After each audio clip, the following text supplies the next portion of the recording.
করে। প্রাদেশিক পরিষদের প্রধান মনসুর আলী এবং কেন্দ্রের প্রধান শেখ মুজিবুর রহমান। সংসদের প্রধান হবেন খন্দকার মুশতাক আহমেদ।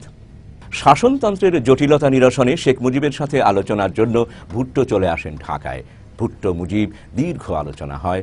দর্শক এখানে লক্ষ্য করবেন যে এর আগে ভুট্টো বলেছে ৬ দফার সাথে তার কোনো বিরোধ নেই। ভুট্টো আরও বলেন ৬ দফার ৫.৫ দফাই আমি মেনে নিয়েছি। যদিও পরিস্থিতিটি টের পেয়ে শেখ মুজিব ২৫শে ফেব্রুয়ারি এক ঘোষণায় বলেন যে পশ্চিম পাকিস্তানের ফেডারেল ইউনিটগুলোর ওপর ৬ দফা চাপিয়ে দেয়া হবে না। পরে তিনি আরও উল্লেখ করেন যে প্রয়োজনে ৬ দফা শিথিল করা হবে। কিন্তু ভুট্টো পাকিস্তান ফিরেই ইয়াহিয়ার সাথে অত্যন্ত গোপনে জরুরি বৈঠকে বসেন। সেই বৈঠকেই ৩রা মার্চ অধিবেশন স্থগিতের সিদ্ধান্ত গ্রহণ করা হয়। এরই মধ্যে গভর্নর রিয়ার অ্যাডমিরাল আহসান দেখা করেন শেখ মুজিবের সাথে। সরকার গঠনে শেখ মুজিবের প্রস্তুতি যখন চূড়ান্ত, ঠিক তখনই চক্রান্তরত পাকিস্তানি সামরিক জান্তারা তাদের ষড়যন্ত্রের অংশ হিসেবে পূর্ব পরিকল্পনা অনুযায়ী ১ মার্চ এক ঘোষণায় সংসদ অধিবেশন স্থগিত ঘোষণা করে। কিন্তু আমরা সেই সময়ের ইতিহাসের দিকে তাকালে অবাক বিস্ময়ে দেখব যে ৩রা মার্চ অনুষ্ঠিতব্য সংসদ অধিবেশন বাতিলের ব্যাপারে ১ মার্চে দেয়া সামরিক শাসকের ঘোষণাটির কথা শেখ মুজিব জেনে যান ২৮শে ফেব্রুয়ারিতেই।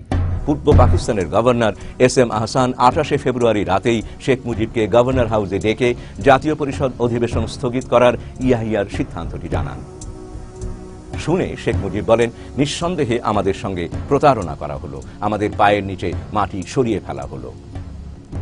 সেই ২৮শে ফেব্রুয়ারি রাতেই শেখ মুজিব তার সঙ্গী দুজন সহ সবাইকে সরিয়ে দিয়ে গভর্নর আহসানকে একান্তে অনুরোধ করেন, আপনারা অধিবেশনের নতুন একটি তারিখ যদি এই মাসেই ঘোষণা করেন তাহলে আমার পক্ষে জনসাধারণকে নিরস্ত রাখা সম্ভব হবে।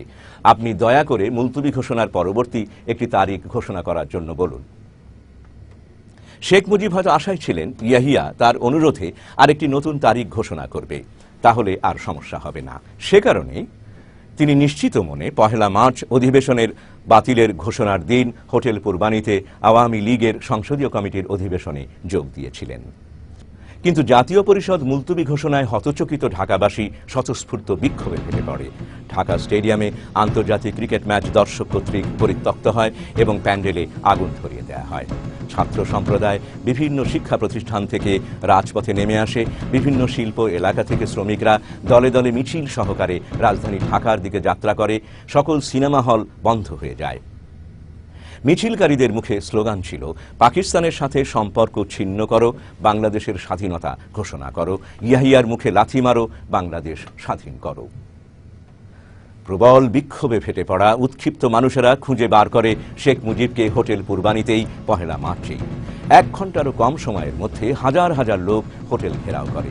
উত্তেজিত জনতা পাকিস্তানের জাতীয় পতাকা ও জিন্নার ছবি পুড়িয়ে দেয় এবং বাংলাদেশের স্বাধীনতা ঘোষণার দাবি তোলে। মারমুখী উত্তেজিত ওই জনতার সম্মুখে যেতে শেখ মুজিব অস্বীকৃতি জানান। তিনি তোফায়েল আহমেদ ও অন্যান্য ছাত্র নেতৃবৃন্দকে পাঠিয়ে দেন জনতাকে সামলানোর জন্য। ছাত্রনেতারা উপস্থিত জনতাকে জানান, শেখ সাহেব আজকে কিছুই বলবেন না, ৭ই মার্চ রেসকোর্স ময়দানে তিনি পরবর্তী ঘোষণা দেবেন। আবেগাকুল ছাত্র জনতা যখন জানতে পারল শেখ মুজিব আজ কোনো বক্তব্য রাখবেন না, তখন তাদের বিলাপ ধ্বনিতে প্রকম্পিত হয়ে ওঠে আকাশ বাতাস। এই বিষয়ে শোনা যাক তৎকালীন প্রখ্যাত ছাত্রনেতা স্বেচ্ছাসেবক লীগের প্রধান আব্দুর রাজ্জাকের বক্তব্য। লক্ষ লক্ষ মানুষ সেখানে উপস্থিত ছিল। সেই মানুষের মধ্য থেকেই উঠল যে বাংলাদেশের স্বাধীনতা ঘোষণা দিতে হবে। বিশেষ করে ছাত্র সমাজ এবং শ্রমিক সমাজ বঙ্গবন্ধুর উপর চাপ সৃষ্টি করলো।